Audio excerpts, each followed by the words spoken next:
Alright, question 8.1 says, arrange the ionic compounds NaF, CSI, and calcium oxide in order of increasing lattice energy. Okay, so if we take a minute and first just remind ourselves of the equation for lattice energy, we know that energy is just equal to Q times the charge on one times the charge on the second divided by the distance. Okay, and so we know that an increase in charge, okay, is going to give an increase in the lattice energy.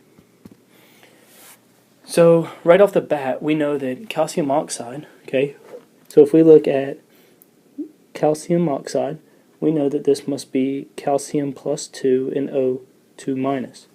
Okay. For CSI, we'd have CS plus and I minus, which are going to make those up.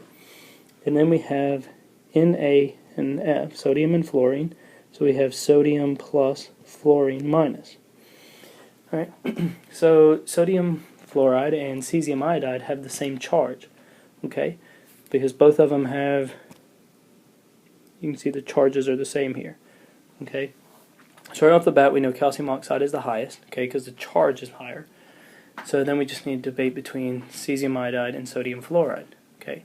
Since the charge is the same, we can look at distance. And we know that ionic size increases as we go down a group, okay? And so cesium, okay, is going to be higher or larger than sodium, right? Because we have sodium and we have cesium. We also know that iodide is going to be larger than fluorine. So the distance between sodium and fluorine, okay, is going to be smaller, okay? And if we know that the lattice energy is going to increase as you have a decrease in the distance, right? Because distance is in our denominator. We know then that cesium iodide is going to be larger in size than sodium fluoride, and sodium fluoride has a higher lattice energy because of that.